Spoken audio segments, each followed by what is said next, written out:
गावशिवार परिवारातर्फे commerce कॉलेजच्या सभागृहात कलानगरीची कविता या कविता संग्रहाचा प्रकाशन सोहळा आमदार सतेज पाटील, डॉक्टर सुनीलकुमार लवटे यांच्या उपस्थितीत पार पडला।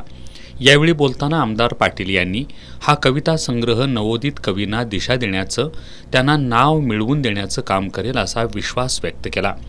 या कविता संग्रहात प्रासंगिक, वास्तविक अशा विविध कवितांचा समावेश आहे। त्यामुळं एक विचारमंथन यामध्ये पाहायला मिळतं।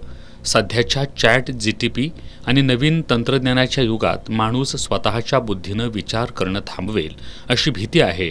अशा काळात या संग्रहाच्या माध्यमातून नवनिर्मिती होत आहे, हे कौतुकास्पद असल्याचं त्यांनी नमूद केलं। शिवाजी विद्यापीठ मराठी विभाग प्रमुख डॉक्टर नंदकुमार मोरे यांनी या कविता संग्रहाच्या माध्यमातून प्रेम, राग, चीड, मत्सर असे सर्व भाव प्रतिबिंबित झाल्याचं सांगितलं। संपादक एकनाथ पाटील यांनी या कवितांच्या माध्यमातून शाहू महाराजांचा वारसा जाणवतो, हा वारसा अधिक समृद्ध व्हावा हीच या पुस्तकामागील भावना असल्याचं स्पष्ट केलं। यावेळी गावशिवारचे संस्थापक गोविंद पाटील, शिक्षक नेते प्रसाद पाटील, शरद आजगेकर, बाळासाहेब पाटील आदी उपस्थित होते।